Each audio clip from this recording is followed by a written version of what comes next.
સૂરજને સૌ કોઈ પૂજે છે, બરાબર એવો જ ઘાટ બંગાળમાં થયો છે। પશ્ચિમ બંગાળમાં સત્તા પરિવર્તન સાથે જ પોલીસે પણ પોતાનું સુકાન ભાજપ તરફ ફેરવી લીધું છે।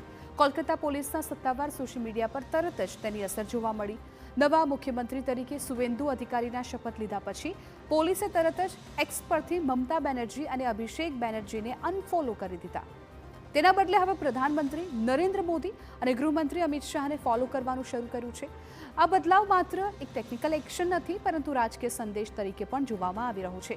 ખાસ કરીને સત્તા પરિવર્તન બાદ સરકારી તંત્રની દિશા કેવી રીતે બદલાય છે તેનું આ એક ઉદાહરણ માનવામાં આવી રહ્યું છે।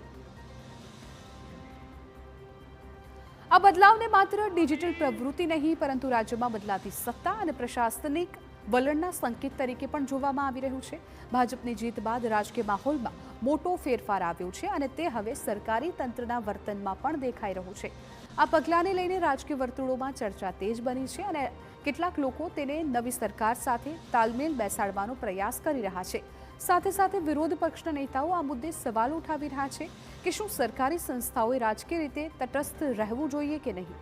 આ સમગ્ર ઘટના હવે રાજ્યની રાજકીય ચર્ચાનું કેન્દ્ર બની ગઈ છે।